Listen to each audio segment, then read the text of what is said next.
Okay.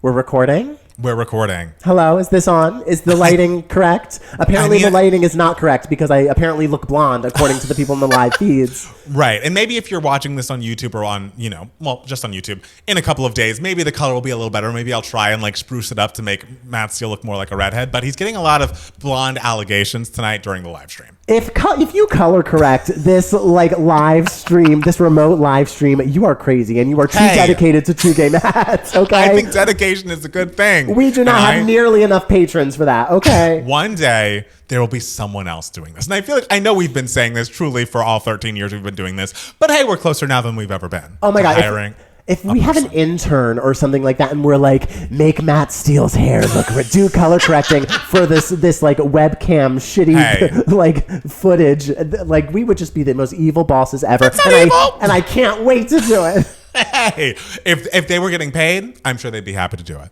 And I'd show them how to do it, and it wouldn't be hard. Will we be providing health insurance? No.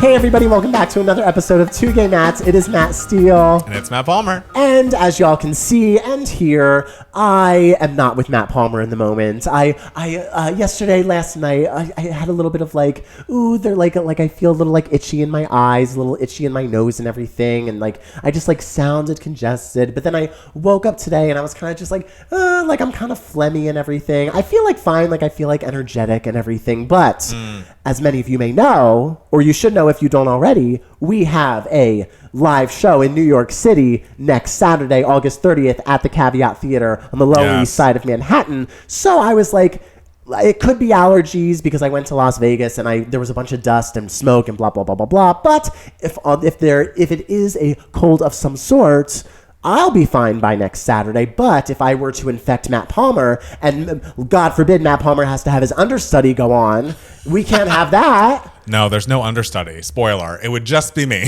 So if I can't go on, that would be upsetting for all of us. And so, just out of an abundance of caution, as they say, we were just going to record this week's podcast remotely. I think it's nice when we do it remotely anyways. I feel like not to get too, in the weeds with it. The audio is really nice because it's not like Matt Steele's audio is bleeding into my mic and my audio is not bleeding into his mic because we're not in the same space. So it's we might even get a clearer sound. If you're just listening to this on Spotify or Apple Podcast, you might be hearing us even more clearly than usual. Yeah, but I sound congested. So and you're using the bad mic. So I'm using the I'll sound mic. great. Yeah. And actually I'm not recording on Audacity, which I usually do when You don't need to. I don't need to? Okay. No, guys, if the audio sounds like crap, it's Matt Palmer. No, nope, it's Matt Palmer's fault. No, and if it sounds like crap because of Matt Steele's microphone, then again, that's Matt Steele's fault. So no one blame me. Okay, fine. But Matt Steele, outside of your sickness, how was your week? My week was good. I went to Las Vegas on Tuesday because, again, my dad and my aunt came up again. And whenever they go up to Vegas, I try to see them. And this time my brother was actually able to come out. And so me and my brother hadn't been with my dad together at the same time in a few years. The two of us at the same time. So it was exciting to go out and just spend 2 days with them. And my dad and my aunt used to live in Las Vegas when me and my brother were kids. And so we used to spend 3 weeks out of the summer there, growing up and doing all the fun Vegas things. And so me and my brother for a bit, went to the strip and during the day and did the old stomping grounds of the different arcades of all the different casinos that we would go to when we were little. Cool. And so it was fun. Did a little bit of, playing on the little machines. I played for the first time craps. How'd you do? Well, I didn't play at the table because I would never play at one of the tables. It has to be a machine because if I'm gonna lose money, no one will see it. It will be me in my own private little booth. So it was this virtual craps machine where these big dice were in front of you and you push the button and you saw the dice go boop boop boop boop boop. And so. My grandfather and my grandmother's brothers and everything, they're very much the generation, the Italians in New Jersey, who grew up during the Great Depression. They loved craps. Craps was their game of choice. And so, but I had never played before. And I realized that through craps, you have to just be willing to lose a lot of money really, really quickly. Okay. Because you can also gain a lot of money really, really quickly. So whereas like I'm used to playing video poker, that's always been my game of choice because that's always like my dad and my aunt. That's what they play in Vegas. Yeah. And when you're playing video poker, you are literally at the same number for 3 hours, and it could just like never change, which is very frustrating. But you lose your money a lot slower. But craps, like literally, like you can lose like $50 in one fell swoop, and then suddenly like win 80 in one fell swoop. So it's a lot scary. for the heart. It's a lot for the heart. But because of that, I was down for like the first 2 days. I was down like $100. And like doing video poker and everything. But then on the craps machine, I was down for a little bit, and then I gained back like 60 more of those dollars. So I really only lost like $40. That's amazing. And was that $40 of your money, or did you? Oh no, my aunt, my aunt gave me a little money. She was like, gamble this all away, and I was just like, no, Aunt Michael, the goal is to not. Right. But yeah, no, I felt like I knew that about you, that in Vegas, you never really use your money. You're like, oh no, this needs to be coming from a different source because my money is sacred. Yeah, if I was at Vegas on my own accord, I would just be sitting watching everyone going, how nice. Look at this. You guys having fun? Everyone having a good time, yeah. So, but then I got back and I just had a nice little like dinner with like my friends Lauren and Megan, hung out with Matt Bridges. Nothing too super exciting, and then I just worked. So, what did you do, Matt Palmer? Tell the people. Also, nothing too crazy. I mean, this weekend has been a lot of prep work for the live show, getting everything that I can get ready for it beforehand. Like, because the thing is, half of the slides are going to be news stories that haven't happened yet or that we don't know about yet. So that part has to wait until, next week. But there are other segments, other things we're doing, which, by the way, just to give a little hint for the people, does Mike Steele know that he's a part of some things at the live show? He does. Really? Okay. So he signed off? He signed the contract. Okay, good. That's the thing. We need all the contracts signed, all the T's crossed, I's dotted. I love that. And if you want to see how that, plays out, make sure to come to the live show next week, because that portion of the show will not be on the podcast. I'm going to tell you that now. But anyways, this weekend, I didn't do anything too crazy. We went over to my friend Joe's place because we were just hanging out, and we all played Monopoly, which Jackson is so maddeningly good at. Like, since he's been a kid, he has like won Monopoly essentially every time. Like, he has a strategy that, like, now we know what it is. He loves to buy up all the cheap properties, build there. And so we're like, no, we're going to buy the cheap properties. We're going to make monopolies there. All will be well. So he got stuck with whatever boardwalk and the other one were at the end of the fucking board. And of course, I'm playing on the Switch because, I love a Switch. And even still, after 2.5 hours, Jackson fucking won. And it's like me and Joe are actively trying to work together so that he doesn't win. I don't know what he does. I don't know what deal with the devil he's made. But I feel like I have played Monopoly with him, I'd say dozens of times, and maybe have seen someone that's not him win in the game twice. It's upsetting. You just have to do what I do and take a hard stance and say, I am never playing Monopoly again.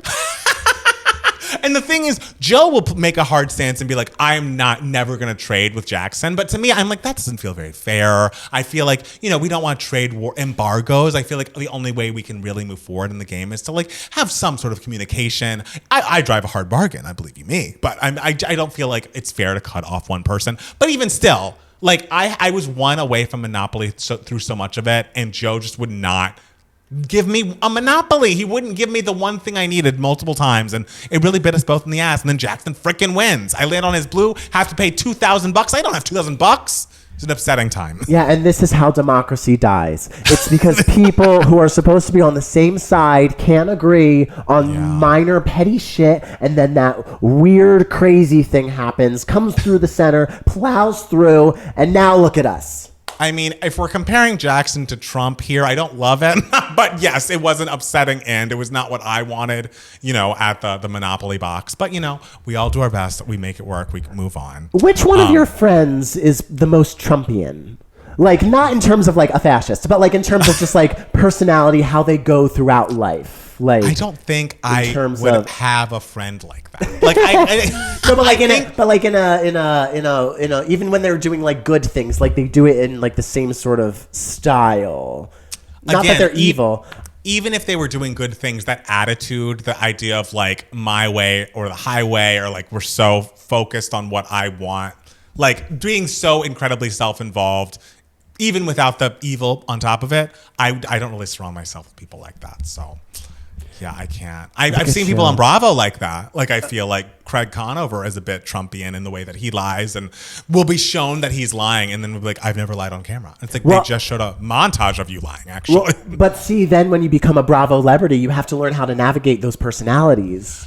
Yes, I will have to do it. And maybe it would be good television, because again, this would be very strange. This is why they've got to cast me on the civilian traitors. Because if you have a Trump-esque player, I won't know how to deal with them. And I'll probably just vote him out, because I'm like, this reads as evil. And whether or not you're a faithful or a fucking traitor, I want you off my person, out of my way. But the thing is, you got to think, can I use this person as a shield? I mean, yes, of course. I will think about it, but it's like, yes, that I think I would be oil and water with anybody who like subscribes, not even just to the like fascism portion, but just like the attitude is just not for me. And you know me, I'm a person who's very like, I don't need to be friends with everybody. I can, of course, I'm very selective when it comes to the people that are in my life. And so anything who has anything in common with that man is going to be a no for me. But see, to succeed on Traitors or Big Brother or Survivor, you need to start becoming friends with everybody, sucking up to everybody. And even if you plan on cutting them at some point, you got to learn. You got to bite that tongue, Matt Palmer. I'm trying to train you here remotely. I'm your remote trainer. We've been doing this for 13 years, and when I hear a song I hate, I feel like everyone in the comments knows I hate it. So I think the ship has sailed there. Maybe I won't say anything, but like I feel like my face would probably tell on me, because if they do something disgusting, I'd be like, well. Yeah, you won't say anything, but suddenly everyone will suddenly just be like, why did the room just freeze? And that's my talent. That is something that I bring to the table, and hopefully people will want to use me as a shield, and then I will swoop right in, take all the money, call it a day. They'll be like, Matt Palmer, do you have anything to say? And you'll be like, nope.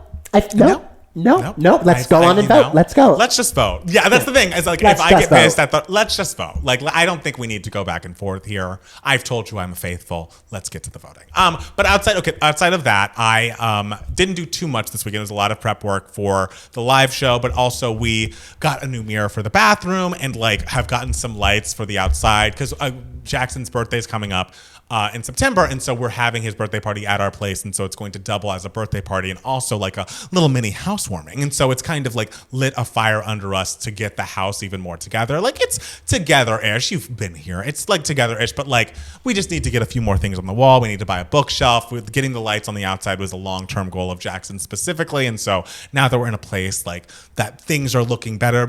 I feel like by the time the party rolls around, it's really going to be as together as it can be, Oh, I love it when you get all domestic on me. I love it. I just think it's important. You know how I feel about like making a house a home. Like, it's like I'm all about, and I mean, I know it took you a while to make your apartment as beautiful as it is today, but that I feel like I'm looking forward to that moment of just being able to be like, there's nothing else I need to do to make it feel like this home is complete. Like, I'm chasing that high. I know I'm going to get there. All right. And you better give us a tour. Like, are you going to give us a walking tour of your home one day? I absolutely could. I mean, we did it at the last apartment, so it would be fun. And I guess I should just not, because someone was like, well, you just showed the street, so people could like technically dox you and figure out where you live. So I'll have to make sure not to show the street this time around. So. I'll show the street. It's fine. If people pay me, if people Venmo me, I'd be like, I'll give you the first letter. I'll give like each person who Venmos me $100, like one letter, and they all have to get together and put it together like a puzzle. But then what? Then they come to your house and knock on your door, and like, what do you do then? No, not my house, yours. I'm doxing you. I'm doxing darling. You. Could you not dox me, please? Like, my request. Listen, for $100 a letter, I might have to. A girl's got to pay her bills. All right. That is such a low amount. Like, for doxing your friend and business partner, I need you to at least up the amount if that's what's happening here. All right, Jesus. 500. No, 0, bitch. You won't be doxing me, and if you do, I'll throw you in jail. Then no more 2 gay mats. Nope, sorry. Just let me dox you a little. No, if you want some jail time, you can do I'm not above calling the cops on you, Steele. I'm really not. So try it if you want, and enjoy jail. Period. Right. Call the cops if you want to. Are you ready to jump into the news radio? Sure, why not? Guys, I love that, like, I mean, again, I don't think this has happened since, we've done the podcast, but in the lead up to a Mariah era, it feels like every week she can be the top story. And that's just a beautiful thing for me personally. And I just want us all to clap our hands to our latest MTV Video Vanguard Award winner. Mariah is set to receive this award and perform a 10-minute medley at this year's VMAs, which is airing strangely on CBS. But I'm just so excited for her. She has been making incredible videos for so long. And I feel like there was some pushback, I guess, on the internet from young people, which, by the way, someone was like, why isn't it Miley Cyrus? I'm like, Miley Cyrus is our example of like video artist who has been overlooked and should have gotten this award before Mariah Carey. Like, I can't think. I mean, I said, what, Wrecking Ball and We Can't Stop? What other like culturally relevant videos has she done? Like, I don't know what y'all's obsession with this girl is. And I like Miley, but her last visual album is what? Terrible. And remember when Usher was the halftime show performer and everyone was like, it should be Miley. It should be Miley. Usher doesn't have enough hits. What are you guys talking about? Like, are you just so young that you weren't alive between 1995 and 2005? Because the amount of hits outshine Miley's whole discography. Like, and again, this is not about Miley personally, but it's just like, do not come for like, does Mariah deserve this award? When you look at some of the winners of that award and it's like, well, yes, darling. Like, J-Lo's a great dancer, but like a videography, like it's not like she's Michael Jackson or something. So I just think it's weird, this reaction. And also, and I just need to stick up for my girl. She has great videos and has had great videos for a long time. And it just makes sense. Like, it makes sense, because it's Mariah fucking Carey, and yes. like she's a legend. Like, give her the legendary award, and yes. has like a great like videography and everything. Like, yes. so many incredible, iconic music videos that actually played on MTV. Yes, like they used to do that when MTV played music videos. And also, yeah. she has an album that is coming out right when this is happening, so it makes absolute sense. I mean, Something Beautiful came out April. I think May. Oh, okay. Yeah. And so it just kind of makes sense. Like, it's not confusing. No, and it's all. I do feel like this award now has kind of become like the Hollywood Walk of Fame, where it's like, I feel like they pitch a lot of people and are like, hey, this year do you want it? And they're like, I'm not promoting anything. Maybe another time. Like, people being like, I can't believe Gaga doesn't have it. There is no world in which they have not offered Lady Gaga this award, and she's not been like, not just yet. I'll get it, absolutely, but you can give it to Katie this year or whatever. Like, yeah, it's gonna happen. Everyone just be patient. Okay, now the question is, what songs is Mariah going to perform, and how many different versions of Petals are we going to get in this performance? Imagine 0 versions of Petals. No! I imagine if we're going like videography and like what do we remember as a culture from her music videos, we got to do Fantasy. I would love Always Be My Baby. We got to do Honey, Heartbreaker, Obsessed, Touch My Body, I think is a great video. We know we're not doing Someday. No, she doesn't mind the little girl in that video. What if? Oh my God! What if the little girl, who's now a blossomed, beautiful woman, comes out and she presents Mariah Carey the award? I mean, I saw someone be like, maybe Ariana's gonna give it to her, and that would be great. Yeah, that would be great. Dressed as the little girl. Sure, I mean, she's dressed as Mariah before, so it wouldn't be the weirdest thing.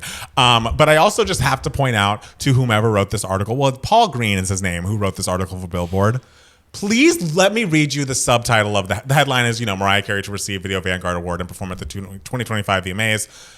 Carey, who famously doesn't believe in the construct of age, will be the oldest recipient of the award to date. No! That's it! I mean, if you wanted a way to piss Mariah Carey off, that is absolutely how to do it. When I read that subtitle, I was so excited that I'm learning this news, but also like, ooh, baby, you need to change that before Mariah sees it, because she's furious. Oh my God, it would be great if she just like walks up onto the stage and like Marlon Brando style at the Oscars just rejects the award and is like, fuck all of you. I will not be the oldest of anything. Thank you so much. She, Mr. Paul Mann, she is the most legendary of recipients. That is the way to word that. That's the way to say that. That sounds right to me. So congratulations, Mariah. I can't wait to see what she performs. That'll be so exciting. In darker news about an artist who, was also the owner of the longest running Hot 100 #1 for a while there, Lil Nas X.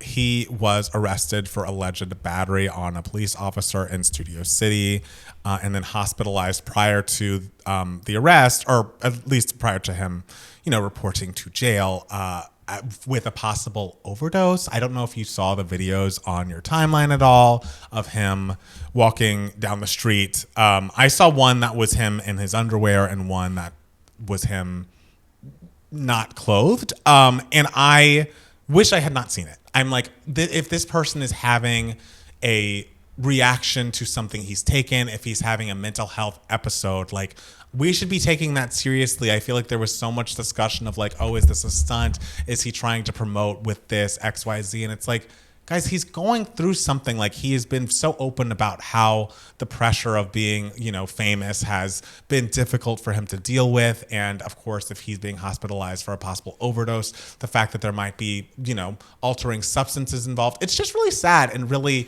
scary. And I don't know. I just feel like I wish we took stuff like this more seriously when artists are going through something that reads to me like a cry for help versus like, let's make a joke. I don't know. I get that he, made a career out of being a troll online, but like, if we could just have a little bit of sensitivity, a little bit of empathy towards this guy who's going through something.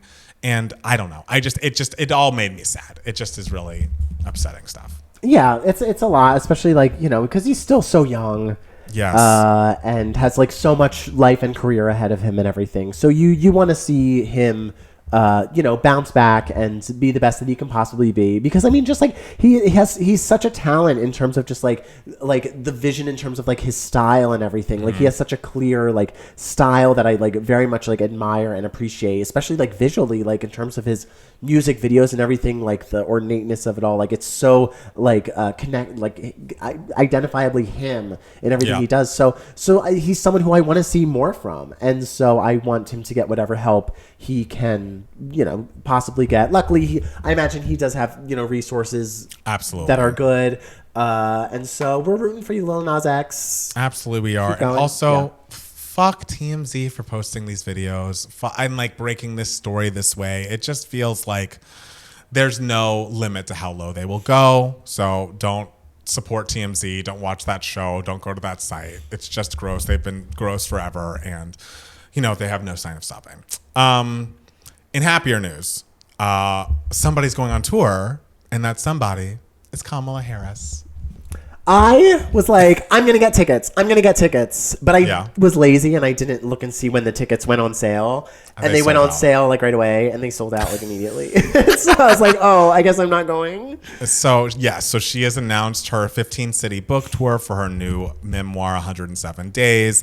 Apparently, oh wait, hold on. Oh no, sorry. It said the book was set to go on sale on September 23rd. I was like, oh, if that's not till, when the book tour tickets go on sale. But yeah, it seems like you may have missed it. But I am excited to read this book. I love just the idea of Kamala Harris going on tour. Makes me happy. Like, she's reaching the people at a time that she's not running for anything. She's just, wanting to tell her story about the 107 days where she was so shortchanged as far as like getting her campaign together. And I definitely am going to listen to that book on Audible or on Spotify when it is out. I want to hear how she feels, how she felt at the time. You look around at what's happening in our country and it's like, we really could have, to quote Rolling in the Deep, we could have had it all. Yeah, exactly. Yeah. So I'm really excited to read the book and find out everything. Cause I mean, like, what a whirlwind. Like, I can't imagine what it was like being in her position, having to do all of that like so quickly and just like the surge of it all. And so I'm really excited. I mean, and like the fact that she's doing all the tours in these cities is going to be, I think, like great for her in terms of just like reestablishing herself like with the people, like who I am, and reestablishing herself like not as a politician but as someone who went through this experience and is still like fighting for the country like in her own way and everything. So yeah, it's gonna be the next Eras tour. It is going to be just like that. Eras tour. We'll be we'll be like sitting. I'll be like the girls who would like sit outside the stadiums and like just like listen from the outside, and then like when my favorite song pops up, I'm like, no, I'm missing it. You could also be like the girls who, you know, sat at home and watched live streams of every Eras tour performance. Maybe all 15 cities. You'll be just live streaming to see, is this one any different? Does she change up what she says in this talking point? Like, who knows? Yeah. You got to be plugged into the 107 tour. Yeah, in this, when she's in Nashville or wherever, she's talking about day 102, as opposed to like when she was in New Orleans, she was talking about day 73. And maybe she's going to talk about all individual different days. I mean, I guess we'll have to see. That would be weird, but you never know. If she does something like that, sort of like strategic, like in terms of like promoting this book, it'd kind of be iconic. It would be something. I'm just excited for her, excited for this book. And, you know, I'm sorry you won't get to be there in person, but I'm sure she'll feel you in spirit. And that's what's most important. I went back and forth on including this story because, again, I don't feel like we talk a lot about, like, you know, influencer gays, but I just kept seeing it on my feed over and over again. And, you know, in truth, it was a lighter news week. Have you ever heard of the Instagram account Probably This? These are two gays who have been in a relationship, I guess, for 12 years, and they are like DIYers. Like, they do a lot of home makeovers. I feel like they bought a house and like really renovated it and made it really beautiful, and like they have a bunch of followers across Instagram and TikTok and all of this. They had been together for 12 years. I believe they were married. Their names are Bo and Matt, and they announced, I guess, a week ago or so that they broke up, you know, which happens. People go through breakups. And they unfortunately decided to do this via a Instagram video, like a reel, instead of just like posting some pictures and a long caption. Like, I feel like it's probably like the safer move. And if you watch it, it just... And from what they've said, they both were uncomfortable making this video and are like, well, we feel like people have been along with our journey. They're seeing that we're not in each other's pictures and videos anymore, and like we owe them something.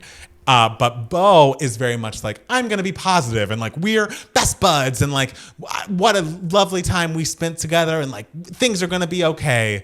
While Matt looks like his heart's been run over with a truck. He's sitting there, this, you know, very handsome guy, and his little mustache, just like, I can't believe we have to make this video. And Bo's like, yeah, here we go. We're going to do it. No. And so Bo's really trying to radiate positivity while Matt is not feeling great and not able to hide it. Bo then ends the interaction by fist bumping Matt. I had no clue who these people were. I never saw them. I was not following them. Literally, you say DIY and I'm like, run the fuck away. I am the least, truly, I am not an HGTV girl. But I saw people just like sharing this video, and I was like, oh, I guess these are like some influencer gays. And I just saw the beginning of the video where the one guy was just like, so we're breaking up, and I was just like, oh, I can't watch this. I was like, and you know, I love watching an uncomfortable like moment, because I'm like, ooh, the humanity, the awkward and like tension and everything. But I was just like, I can't watch this. And then people were sharing on my timeline like just like the video of them like fist bumping, and I was like, oh no, I can't. No. But now the question I beg to ask you, Matt Palmer, when we have our giant feud, and we, even though we're not together, when we like break up the two gay Matts very dramatically, of course, what are we gonna do to top this? I mean, we could fist bump us. I think maybe we should make reference to all of these like big breakups that have happened online. I feel like there's got to be other ones. And if we just like give lots of Easter eggs of different breakups and like upset, you know, I think that'd be kind of fun. Okay. You know, I feel like that's what Taylor would do. Yes. Well, but here's what we can do. We can pick our 5 favorite like public breakup videos, announcements, whatever. Yes. And we can in our like podcasts or like videos leading up to the breakup announcement, we can do the specific things in each like video. So those will be the Easter eggs, and then boom, people will announce like, oh, we are no longer two gay Matts. Fuck you, Matt Palmer. Fuck you, Matt Steele. And then people will look back on the previous 5 videos and be like, oh, the Easter eggs were there the whole time. They were there. Geniuses. And then we'll each get our own book deal. I would love that. And then we could go on a 15-city tour where we're just like, oh, I will not talk about him today. Yeah, I but feel like that'd be really fun. Are we each going to get our own cities? Like, I think we should probably do the tours together, but like we will never appear on stage at the same time. I love Because then that. the tension can really be palpable, you know? oh my God, like I'll be act 1 and you'll be act 2. Yes. Yeah. But hey, also these two, when they broke up, they were like, oh, I think Matt is going to be in charge of the TikTok and Bo's going to be in charge of the Instagram. So I would like to, on record, call when we break up, I get the YouTube. You can have whatever else. What the fuck do I get? The YouTube You get the TikTok. Bitch. You're the one that runs the TikTok. I don't know shit about TikTok. I don't even have access to my own TikTok anymore. You don't. I saw your account posted something. I was like, oh, that's not Matt's deal again. Guys, can y'all just flag that shit? I mean, I've tried to, and they were like, we checked on it, and everything's fine. I know. I think that what I need to do is like create a new TikTok account, being like the real Matt Steele, and flag that from that account. Right. But see, you don't have access to a TikTok now, and so when we break up and you get the 2 Gay Matts TikTok, you'll be rolling. But TikTok is I hate reels. I hate reels. I hate TikToks. That's my least favorite form of entertainment. You got to think about it as this is your chance to grow and to evolve with the people. This is where, people are going. No, fuck it. You're getting the YouTube. I'm making this a feature fucking film, okay? I am selling this to A24. Fuck it, Universal. I'm going for the big wigs, okay? Great. I'm sleeping with who I need to sleep with to get that movie deal. And then I don't know who's going to play you in the movie version. I could play myself if you need me. I mean, that would be dramatic, because then we could also have like the very like volatile, angry like footage leak, like David O. Russell and Lily Tomlin on the set of I Heart Huckabees of us like screaming at each other. This is all great ideas. Oh, I feel like we got to write all this down. Yeah. But the thing is, no one's talked more about these 2 people ever until their breakup. So maybe this is a way to promote the live show. So maybe we'll break up Wednesday and then be like, oh, we're coming back together on Saturday for the live show. Be there or be square. Yeah, and people will be like, oh, I'm flying to New York City for that. I gotta see this. Yes. Gotta see it. Well, speaking of great artists like ourselves, did you see that Betty Who posted something that I thought was very interesting? She did a Reddit AMA, and it was the question I thought was pretty hard. It was a honest question. It felt like you were on the cusp of huge superstardom with Somebody Loves You, and I even heard all of you on the radio. How do you cope with not necessarily reaching pop's upper echelon? I hope this isn't offensive, and someone could find that offensive, absolutely. Yeah. Like we all assumed you'd be super famous, and you're not quite. But Betty was very cool and responded on Reddit, said, haha, not offensive, totally correct. It's pretty long, so I won't read all of it, but I had more support in the first 2 months of my professional music career than I've ever had, probably any other time. Being the new thing meant that I was given so many opportunities I was frankly not prepared for. Somebody Loves You was already being added to the top 40 radio without my record label at the time pushing it at all because it had gone viral. However, my record label said, we don't want you to be the girl from the viral video. And they pulled it from all radio stations to wait for 6 months and send it then. I took planes, trains, and automobiles to every radio station in the country and got told the same thing everywhere I went. We were already playing it. When you pulled it, we stopped. Now it's too late.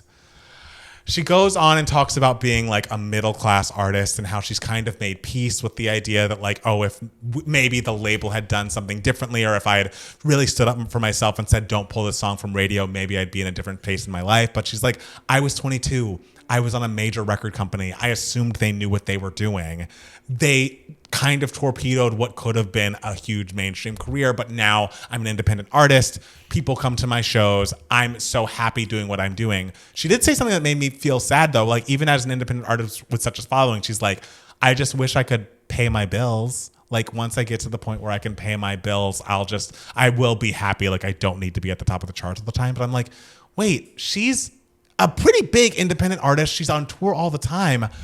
Being a musician in 2025 is just so incredibly hard. Because, like, I would count her in my head as successful, even if, you know, obviously what happened at the beginning didn't, like, she's not Taylor Swift or whatever. But, like, it's like fucking streaming, man. I know we all listen to it, and it's so easy. It's so convenient. But that, I feel, has totally killed the idea of a non-Rihanna-sized artist making a good living. Like, because Betty Who, in my head, is that artist. Like, she absolutely, in my head, should be paying her bills with music, and she still can't, even though she's as successful as she is. Yeah, that's wild. And it also goes to show that, like, these, like, huge people on these, like, record labels and everything, like, they don't know what they're doing either. I know. They are not these brilliant. I mean, some people are, talented at what they do and everything. But like, there are some people who have these high power positions that truly like make bad decisions, or sometimes just flat out don't know what they're doing and somehow acquired this job for various reasons. So yeah, that's a shame because she's so talented and just like such like a winning artist that I really admire and.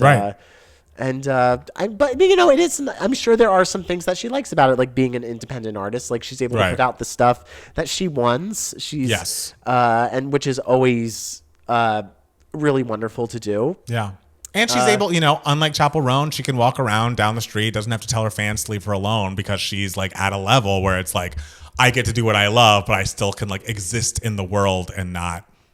Be a distraction or like not have a private life. Yeah, I'm sure there are those crazy gays though who have tried finding her address. Absolutely, yes, I know. Don't dox Betty Who either. Don't dox Betty Who, guys. Only dox Matt Palmer. But no. But yeah, I like, and because gays are crazy, and their number one girl, they will be like, "Oh, Betty Who, I will find your address." I know it. But yeah, it's just a hard world that we're living in these days, being an artist of any kind. If you're a young person and you're pursuing art, I promise you is the truth. It doesn't feel like it. No one knows what to do with your talent, with your art, with your output better than you do. Like, I feel like we spent so many years growing up thinking like, oh, if only I had that sign off, if only someone told me what I was doing was right. And like, they were like, oh, shepherding my career, they'd make all the right decisions. And it's like, no one's that Svengali that's going to care more about your art than you are. So you've got, which is a kind of, a plus of this whole, creator culture. Everyone can make their own album if they feel like it, become their own celebrity if they feel like it. But if you're still waiting for that sign off, know that you've got to sign off on yourself. Yeah, I've definitely had managers and etc. and casting directors tell me like, oh, you should do this. You're this. And I'm just like, are you fucking blind? Like, you do this for a living? Like, this is a horrible idea to like do, like horrible advice you're giving me. But like I would always just be like, oh, thank you for the advice, and you learn to like take which pieces of advice. You learn to figure out which pieces of advice to take and which ones to push to the wayside. But yeah, it's and also like all these people, these managers and record labels, they're also dealing with a bunch of other different artists as well. They're juggling a huge amount of people. Not if they were just solely focused on you, right? Which if you're if you're a developing artist, like they're not, So then no one, So I'm with you there. I have some Broadway news for you, Matt Steele. Tell me. Sherry Renee Scott is joining the Queen of Versailles on Broadway. Apparently, she is the standby for the role of Jackie Siegel for select performances. This is the musical that's starring Kristen Chenoweth and is beginning performances on October 8th with opening night set for November 10th. And she's our Kathy, right? She's our OG. She's the OG Kathy. Yeah. I grew up with her. And that's the thing is like, I feel like we got to keep our eyes and ears for any sort of Kathy news. Like if you're a Kathy, we care about you. And so I'm happy for Sherry Renee Scott. I'm happy for anyone who gets to see her because what a talent. So if you're in New York, like you, Matt Palmer, and you get a chance to see the Queen of Versailles, are you going to go like during because I assume Kristen is performing the night shows and Sherry Renee Scott will be performing the matinees. Like when Bette Midler was in Hello Dolly, Donna Murphy did the matinees. Are you going to like choose to see Sherry over Kristen, Matt Palmer? I mean, would the prices be any different or are they the same? Oh, maybe this is Broadway. Those prices stay the same. I wanted a little cheap moment, but no, I would want to see both, but I do feel like I've probably grown up more with Sherry's voice just via the last 5 years. So maybe I'd want to go see her. All right. Well, Yeah. Yeah, I'm excited about Queen of Versailles because it's Stephen Schwartz hasn't had a new musical on Broadway in 21 years. And so I'm excited for him to sort of come back. I feel like after Wicked, he was probably just like, I'm taking a fucking break. Understandably. Yeah, and Chris and coming back with like a big anticipated performance by Kristen Chenoweth. So I'm very, very excited for that. It's very exciting. And just to follow up on a story we talked about, maybe happy ending, and Andrew Barth Feldman taking over the role of Darren Criss. It has now been announced, and apparently, according to the press release, this was always the plan, that Darren Criss is returning to Maybe Happy Ending. Apparently, he's back. I don't know actually when he's back. This is not a very clearly written Playbill article. Sorry, but yes, after Andrew is performing for several weeks, Darren Criss is going to be coming back. I guess he might have something else to shoot at that time, but no one fret. Darren will be back. He's replacing kind of himself. Exactly. Yeah. A nice welcome back. Yes. But then after Darren Criss, let's get in. You get an Asian actor. We would love that. I think that's a great. And I think that would be the direction they would go in because they'll be like, "Oh, I don't want to have that press again." That's the thing. I hope they've learned the lesson. I guess I haven't seen the show, but like, how do we get Matt Bridges an audition? He'd be amazing. Fair. Someone to think about. Drag him in. Drag him in. Not lastly, but I just need to speak on this because it's been bothering me.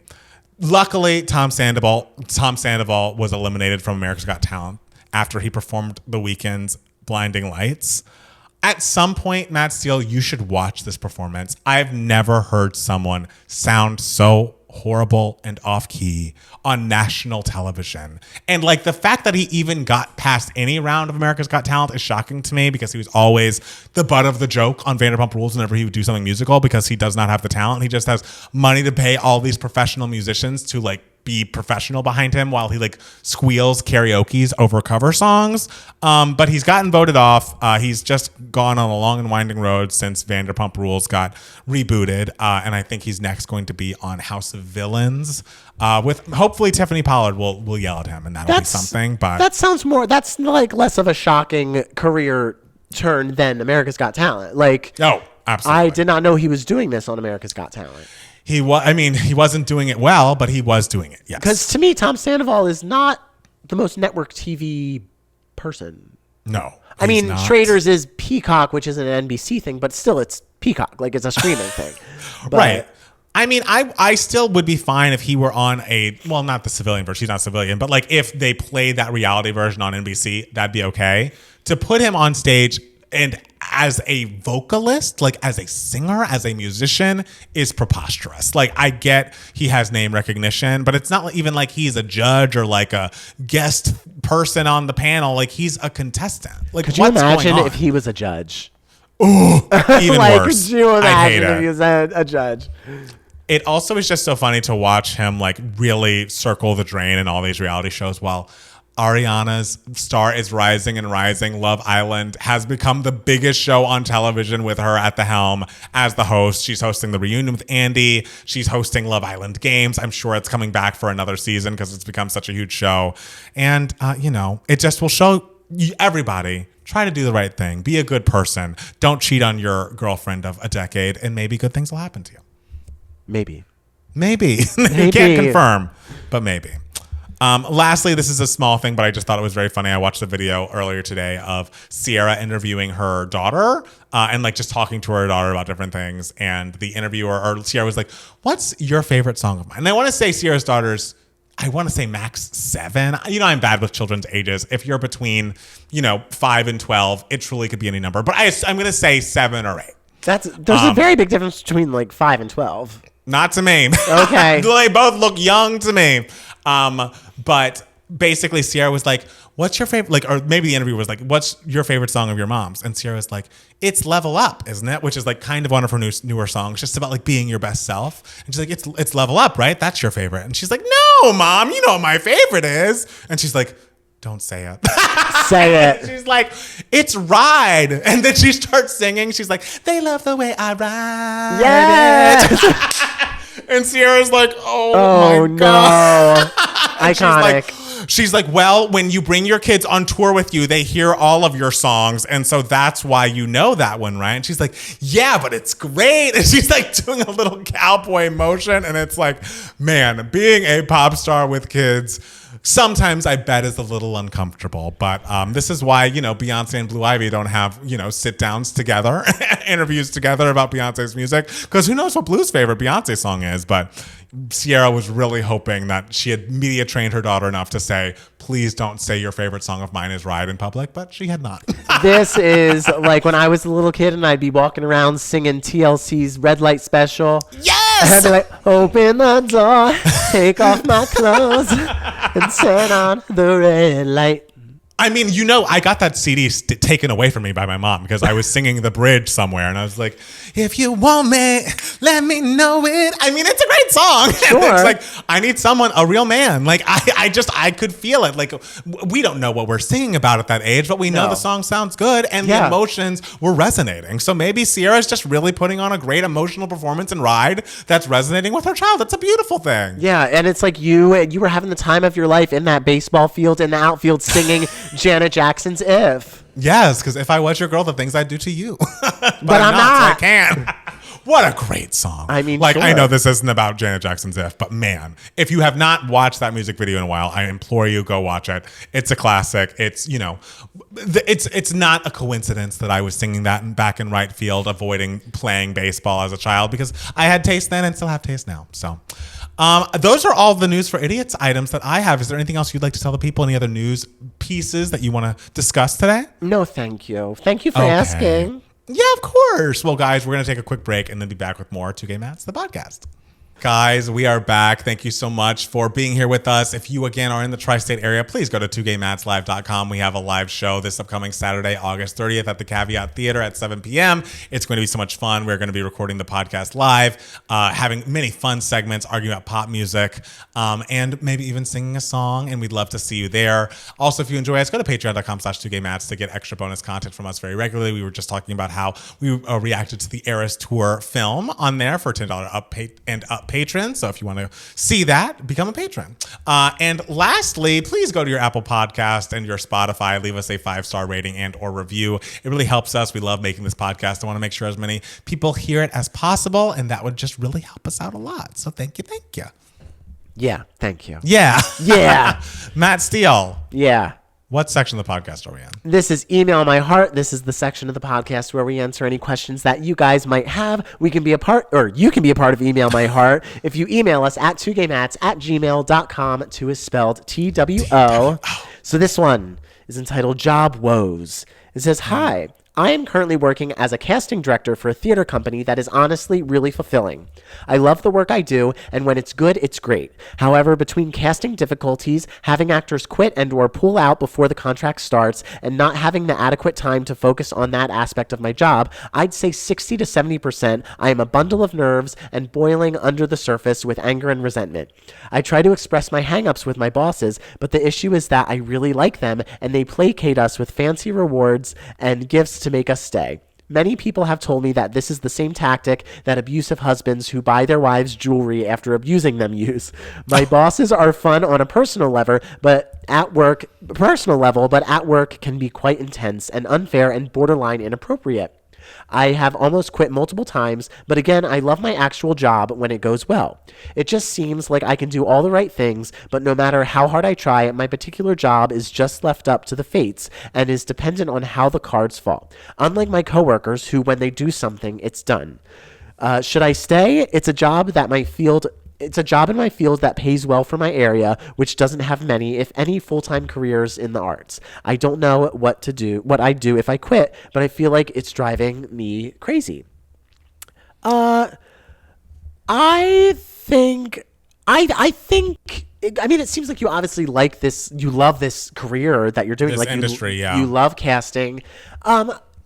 Actors are insufferable, and we're gonna and people in this industry are truly, truly insufferable and crazy and fickle. As we said, some head honchos don't know what they're doing, and so that can be very, very frustrating. And so that's something that you just kind of have to navigate as you go through. So there will always be these stresses in this field that you're doing. regardless. But in terms of this specific job, I don't think it's a bad idea to, because you seem like you mostly like the job. There are just some things that you have hangups on. I think like it doesn't hurt you to constantly, if you want to move on at some point, keep this job that you're doing, but while you keep it, look for new jobs. And and if another opportunity arises that is a better opportunity, then you can take that. Like I have people who are constantly like, they're working their one job and they're still just like applying to other jobs, and they get offers, and then they realize like, okay, this offer isn't worth leaving my current job for, whether it's financially or what have you.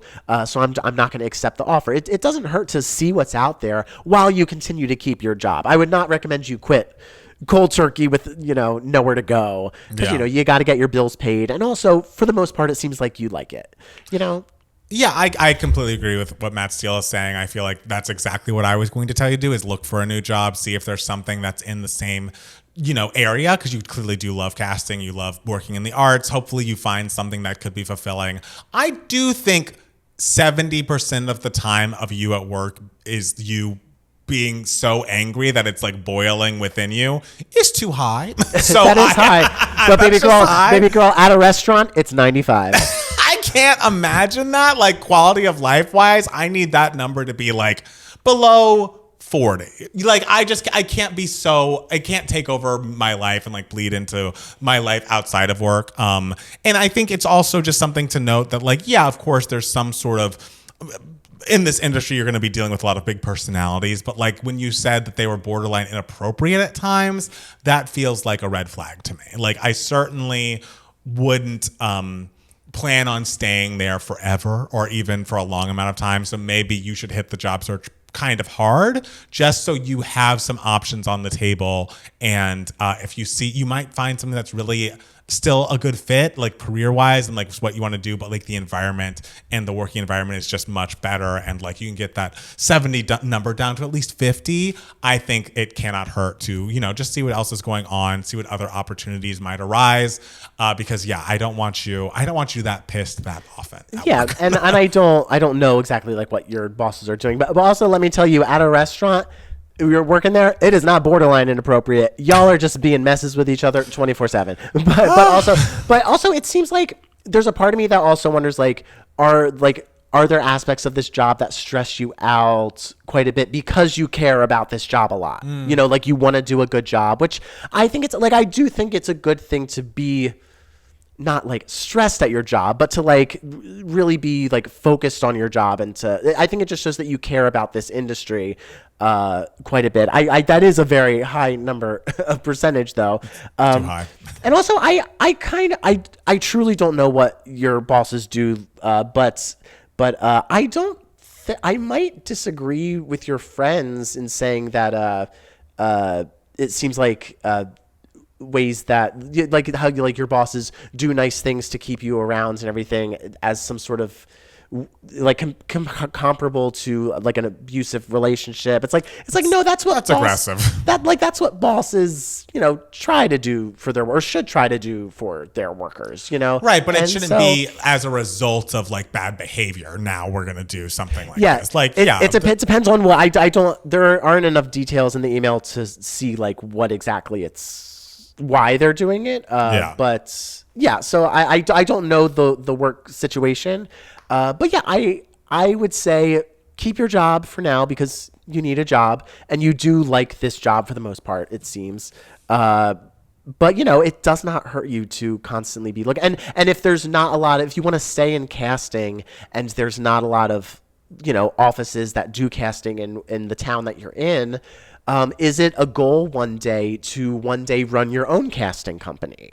And I don't know, how old you are, how new you are to the career and everything, but like if that could be a goal in the future, that is something you can figure out down the road, like once you get a little more experience under your belt, XYZ. And then if you leave this company, just if you do some projects like independently or something like that as your own casting director, and then once you do more of that and you develop like a relationship with theater companies in the area or something like that, or maybe independent film, TV production companies, then maybe I'm literally telling you to start your own company. If you don't want to do that, you don't have to. But like, right. I'm wondering if that is like an option that you've ever considered, because you do like casting, and it seems like, you know, it would behoove you to like be your own boss and to run a company the way you want to run it.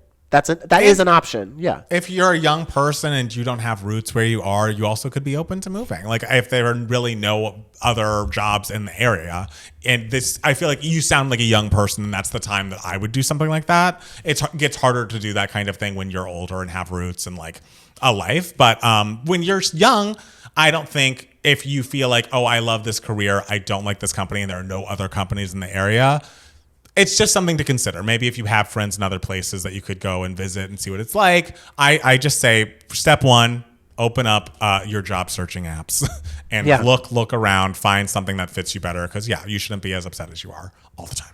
Yeah. So I think you're doing good. You know what is like appropriate and inappropriate at work, as a work environment, like what bosses should be doing and what shouldn't be doing. So yeah, I think you're doing good. Don't you worry about it. You're doing great. Yeah. Next question comes from April, a.k.a. Mother of Five Dragons, which I love. Says, let's talk rock. Oh, no. By my ex. Hello, Two Gay Mats. I'm not sure if this would be considered an email my heart or if this is even the right audience to pose these questions, but here I go. I know that you focus on pop music and musical theater, but with Beyonce's Act 3 on the horizon and strong speculation it could be a rock album, I've been brainstorming who I would like to see on the album and wanted to pose an open discussion about the genre of rock. I'm not the most knowledgeable when it comes to the era of pre-1960s rock, but I'm excited to see how she educates us and pays homage to early black artists that helped shape the sound of the 50s. What do you know about the history of the genre? Who are your favorite legendary rock vocalists? And who do you hope to see on the album from the current sparse landscape as you know it? She considers Robert Plant, Ann Wilson, Freddie Mercury, Steven Tyler, Stevie Nicks to be some of the most iconic rock vocalists from the 60s and 70s. And as 4 of the 5 of those legends are still with us, it would be a joy to see them on the album. She gave like all of her ideas and everything, different ones in the 80s, 90s, 2000s. So Matt Palmer, do you know of any rock people that you would like to see on this Beyonce record, if this record exists? Of course it exists. Oh my, you didn't believe in Cowboy Carter and then it came out. You didn't believe there were going to be any more acts. I still believe it exists. I believe it's rock. Everyone is saying, of like people who are in the current landscape, Hayley Williams. Like, people really want to hear that big rock vocalist with Beyonce. What they could do together would be fantastic. Absolutely. But I don't know if we've mentioned it in passing, talking to, I don't know if we've mentioned it on the podcast or on the show or anything, but I cannot get my mind out of like her and Alanis doing something together, because clearly Beyonce likes Alanis. She likes You Ought to Know. She has performed it on the I Am tour. I would love and Alanis still sounds fucking fantastic. I believe I saw her in 2022 when she was doing her Jagged Little Pill anniversary tour, which was supposed to be in 2020 for the 25th anniversary, but it got postponed for some reasons. But yes, by the time she came to the Hollywood Bowl, she sang the shit out of those songs that are not easy. Like, sing the bridge of Forgiven. Like, I dare you before you go to sleep tonight, and you won't be able to do it because it ain't easy. And 25 years later, Alanis is still hitting those notes. She sounds as incredible as ever. She's had such a big impact on people our age. Like, if you were around and cognizant at the time of Jagged Little Pill, there's no world in which you don't care about her, or like she's not affected you. And Beyonce clearly falls into that category because she's already sung her song. Like, she sung her song on the Grammys, I believe, that year. So I think Alanis is my number one request. Like, I'm not the biggest rock head personally, but if we were going to pick artists that I would want to hear, I'm saying Hayley Williams and Miss Alanis. Someone also saying, Christian saying Demi Lovato in the chat. I would love that too. Except do you see Demi on podcasts saying like, I did a rock era, the songs didn't work for me, I'm going back to pop? And I'm like, Demi, again, this is my Brandy issue. Don't make a fantastic album and then when it underperforms, say it wasn't good. Like, that Holy Fuck is great. That is a great album. And it absolutely works for her voice. It just means Demi Lovato, not a Kathy. She doesn't know. Has not listened to the podcast. She has not watched the 2 Gay Mads. Yes. Even though I do think there is a gay in her circle that is a fan of ours. Sure. Yes. Oh, yeah, and I love him. I love him. He's great. I've met him. Oh, I've never met him, but yeah, he's a sweetheart. I hope he plays our reactions for Demi. If you're listening to this podcast, let her know that we love Holy Fuck. Yes, that we love Fast too, but we're just as Fast is great. People. Yeah. Fast is great. But if she could somehow, if she mixed like that sort of dance pop with rock, that'd be amazing. That'd be fucking amazing. Cool. Anyway, this is about Beyonce. I know she's gonna draw inspiration from the Tina Turners of the world. Yes. Yaya is such a I am convinced that Yaya was meant to be on Act 3, originally, and then they moved it to Cowboy Carter. I could see it opening because it's so Little Richard. It feels so beginning of like rock and roll and everything, and so. But I mean, it works wonderfully on Cowboy Carter, obviously. But also, if it wasn't on Cowboy Carter and it opened Act 3, that would be fucking cool. Unbelievable. But yeah, I see when I think of rock, I think of that playlist my ex sent me, and I think of this one song called Institutionalized, and I forget who sang it or whatever, and it's literally just a guy rambling, screaming about the man, and and I'm just if she can incorporate that, it would kind of be weird but iconic. That kind of sound. I'm just gonna scream a random monologue as music is playing behind me. I don't want her to hurt her vocal cords though. She can only do this if she's doing it safely. If she has a song where she literally scream monologues the entire time and she lips it on tour, it'd be iconic. That would be iconic. Yeah. It's true.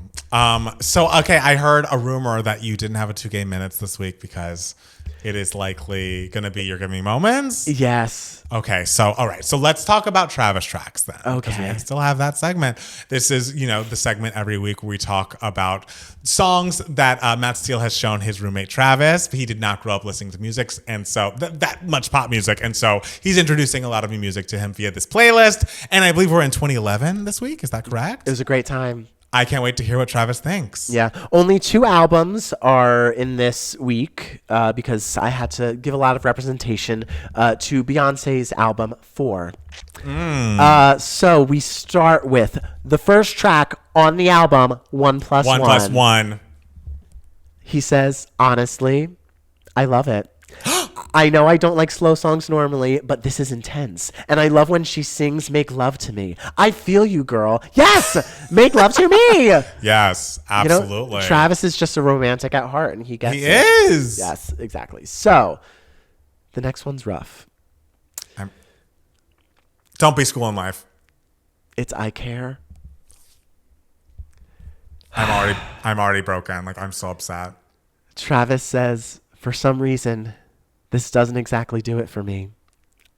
And he says, I'm sorry. And like Taylor, I say, I'm sorry too. I'm sorry too. Well, if you could send him the homecoming live performance of I Care, maybe that would make it resonate for him. Yeah. Because man, what a song. Which I do feel like you and I are bigger proponents of that song than the general public. I feel like we talk about how great that song is all the time, and people are like, yeah, it's all right. You know who loves I Care? Who? Me, Matt Steele. You, Matt Palmer. And Beyonce Giselle Knowles fucking Carter. She must love it because she sang the whole song during the homecoming performance. And did she sing a whole song of any other fucking song? She had 80 songs to go through. There's no way. But she's like, we will take time for I Care. But anyway, Travis had more to say about it.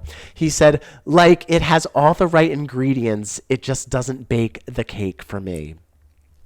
I know. I think we like different types of cake, baby. This is a cheesecake, a strawberry one. And the thing is, we can't dox Travis because that's also doxing me. Well, I'd rather that than doxing me, babe, if we're being honest. Damn it. Okay, he's safe for now, that bastard. So next one is I Miss You.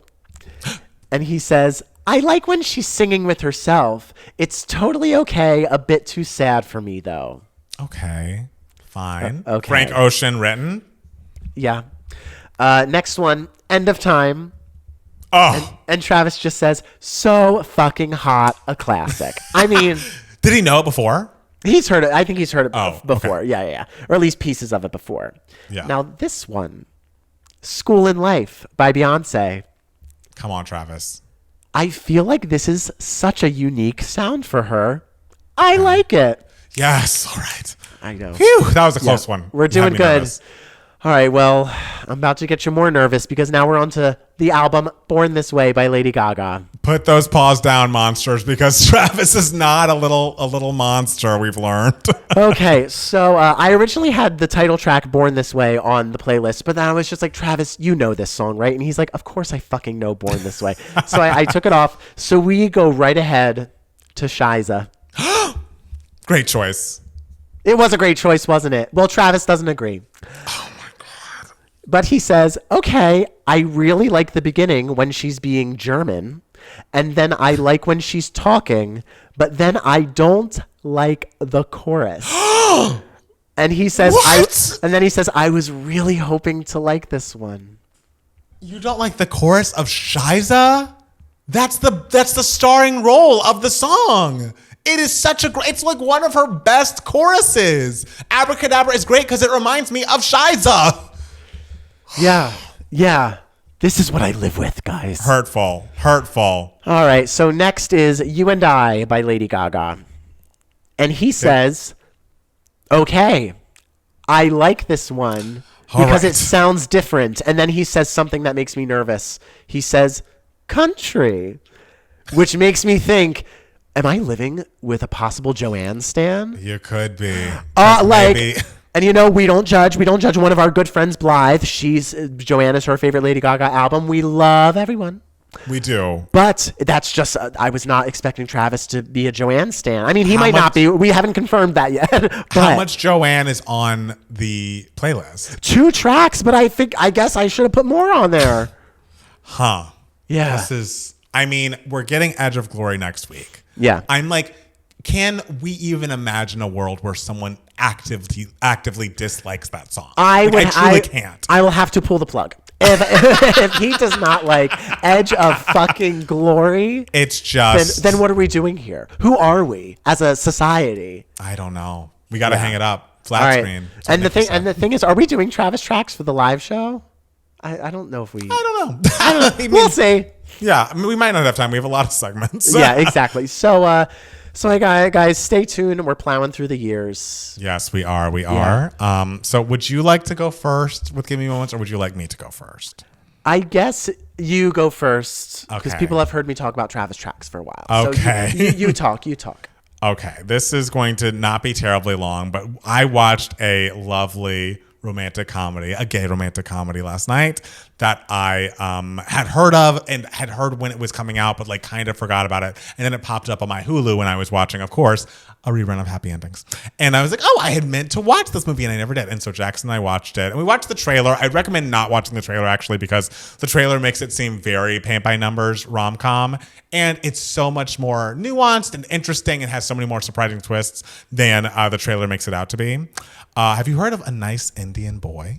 Oh, yeah. I saw like the trailer for that and everything. Yes. It is starring Karan Soni and Jonathan Groff and directed by Rashaan Sethi. And it is on Hulu right now. And when I tell you that this movie is so refreshing and heartwarming and adorable, everyone's acting their face off. And it's just like, of course, we've seen many a rom-com, but this one just has more surprising turns and more interesting dynamics than what I think you're expecting, especially after that trailer, which seems like, oh, they get together. Ooh, there's an issue. Oh, will they make it? And they show something and I'm like, they shouldn't have shown that in this trailer, but whatever. Long story short, this is a movie about Karan's character, Naveen, who is a doctor and is openly gay. He's already come out to his parents, but he basically came out to his parents and like has been dating and very secretly, and like he's never brought a guy home. He's had boyfriends, but like he basically keeps his personal life very separate from his family life.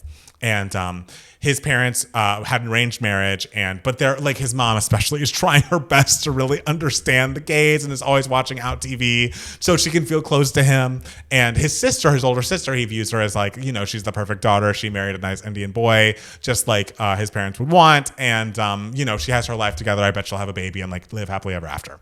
And so what happens is he, you know, meets Jonathan Groff. He's like, Jonathan Groff is a photographer and he's hired to take pictures at the medical office and takes his picture and they start going out and Jonathan Groff. In case you don't know, Jonathan Groff, white. He is white. He is white. We don't know yet what color his hair is because we debated this topic on 2 Gay Mats. But we did. Also, I've told you that I mix up Jonathan Groff and Andrew Rannells, right? Like, yeah, you do. I have an issue there.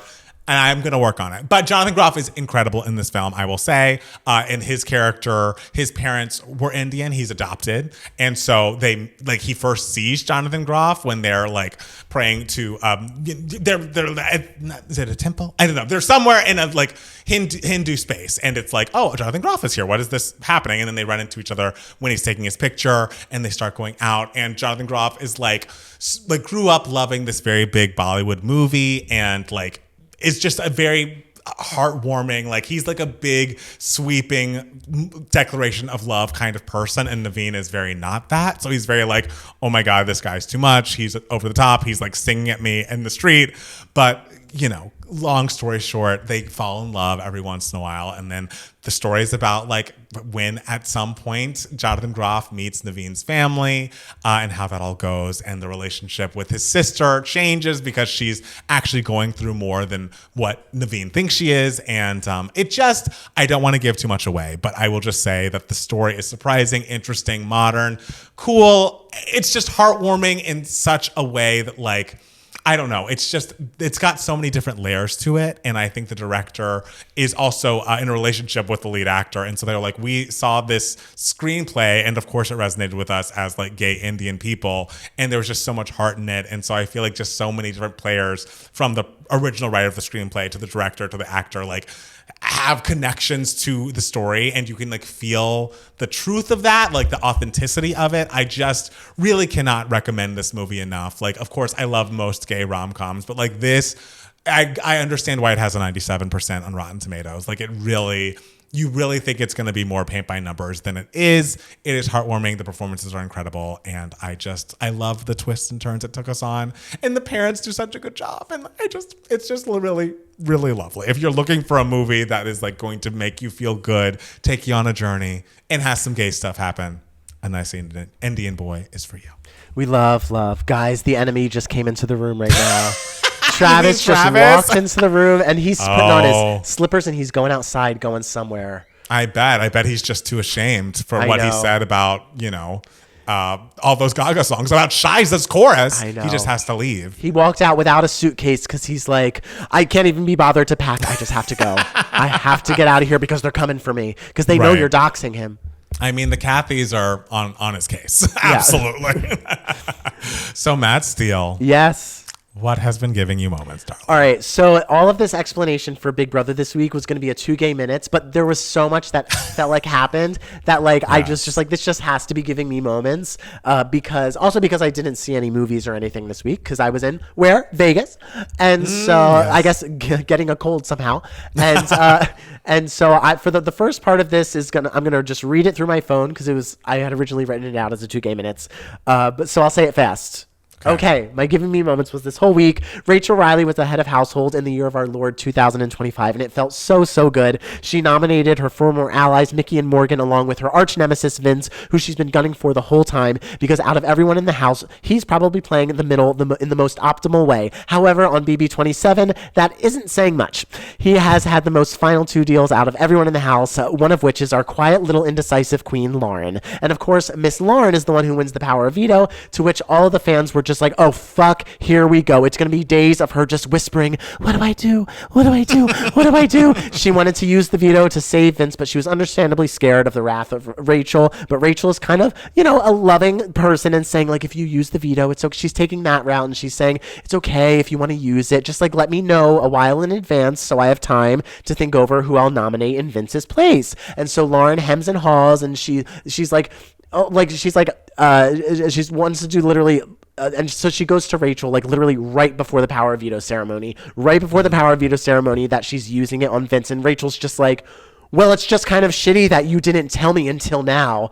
What am I supposed to do? And Lauren's like, maybe put up Kelly, which totally would have been an unsuccessful head of household because Kelly would have gone home, and that's not what Rachel needed in that moment. And so Rachel was just like, no, if you use this power of veto on Vince, I will blow this house up, Lauren. I will put your ally Riley, who the house like always loved, but the viewers like couldn't stand.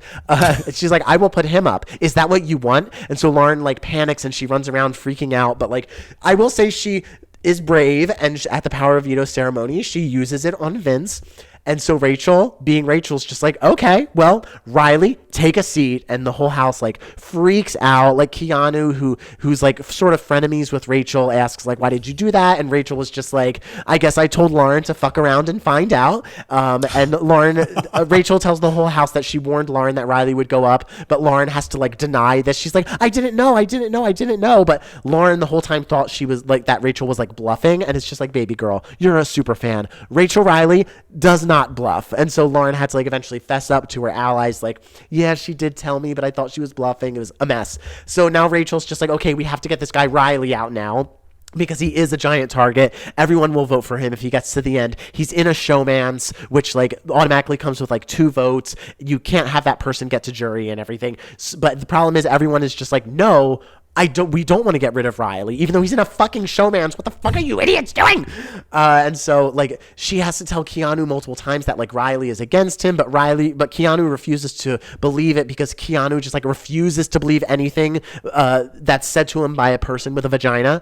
He just like believes men, like Yikes. Regardless of anything. But with women he's just like, I think you're wrong. His takes are so bad. But Rachel Riley puts in the fucking work all week, and she and Ashley and Will and Morgan wrangle up Rachel's once enemy Vince to create an actual alliance called the Judges to evict Riley. And then there was all this drama with like, will Vince do it, will Vince not do it? And Vince and Ava decide last minute to evict Riley after Mickey wins this like amazing BB Blockbuster competition, because Mickey was going to be the big target if she stayed on the block. But so it was just like a thrilling final episode because Mickey won the Big Brother Blockbuster, and so everyone was freaking out like, we have to evict Riley. And so like, but the Big Brother Blockbuster was just like so fucking insane because it was like you had to roll this ball down this ramp and it lands in a number, and if it lands in the highest number then you win.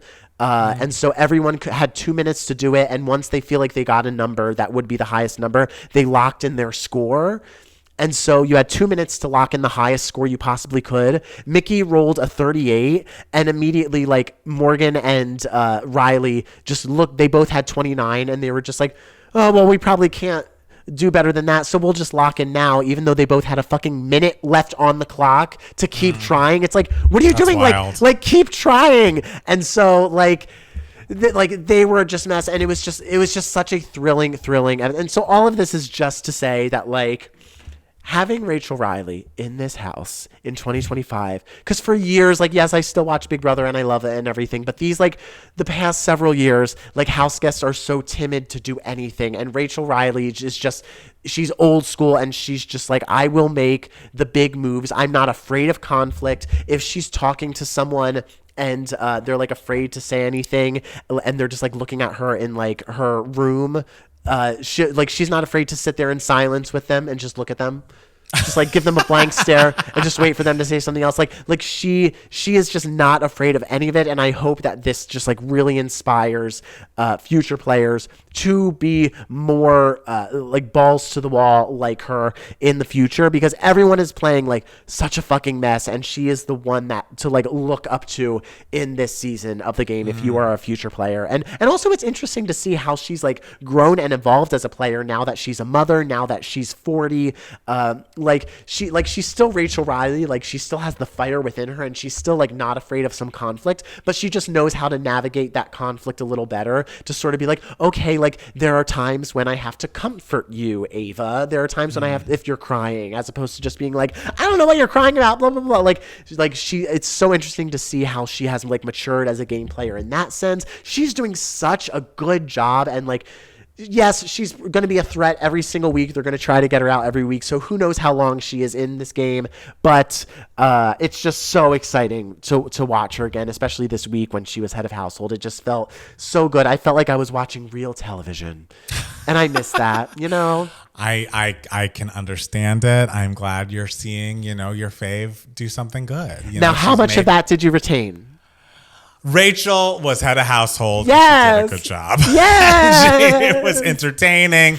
Riley got kicked off. Yeah. And this guy, Riley, is like, the house like loved him, but like in his showmance, like with this girl, Catherine, a lot of people were watching the feeds and they were just like, this guy, there are some red flags here with like how he's treating her. Like he's a little like needy in the sense of just like blowing up at her a little bit, not like volume wise, but just like blaming her for certain things and being like a little aggressive and like in how he talks to her, very much love bombing her and just like immediately he was just like, I'm gonna marry you, I'm in love with you, I've never met a girl like you at all. And then if she spent like a couple hours like without talking to him, he'd be like, why didn't you talk to me today? Like I missed you. Like why won't you give me a hug? Like why don't you want to spend the night with me in my bed? Like stuff like that. So people were like, this is a little, we don't know how to feel about this. We didn't know how Catherine was feeling about this, but according to like the episodes, it seems like she's still into him. She was very upset when he left.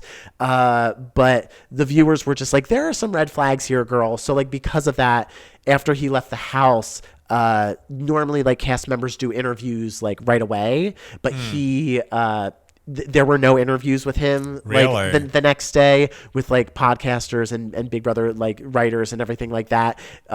They said that it was because of scheduling conflicts, and we were like, what kind of scheduling conflict? Like, what did you have planned for like this day when you were going to be in the house? So we don't know if he's gonna ever do these interviews. I could understand like him like coming out to this news, hearing about how he was received, or essentially like being shown how he came across and how the things he was doing was, you know, problematic and very sort of like disheartening and a little like scary. So I don't fault him for like if he does eventually do interviews, for wanting to like take some time to like gather like, okay, what do I say when I'm finally interviewed, because this topic will come up. So I don't fault him for that. But it's a little interesting. So I'm interested to see like what'll happen with him. All right. I guess we'll just have to stay tuned and see what happens next.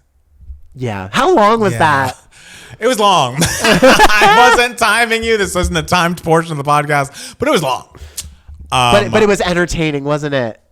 I'm sure the Big Brother fans out there loved it. They sure did. I'm sure they did. Well, guys, thank you so much for listening and or watching the podcast. If you're in the tri-state area, this is the last time we're going to tell you on the podcast. Come to our live show. It's happening. 2GayMatsLive.com. You can get tickets August 30th at 7 p.m. at the Caveat. It's going to be so much fun. Can't wait to finish preparing for that after this. But thank you guys so much for listening to the podcast, and we'll see you next week. We'll see you next. Well, we won't see you on the live stream next week. We'll see. We won't, but you'll hear the podcast. You'll hear the podcast. We'll see those of you who are coming in person. Yeah. Yes. Bye. Bye.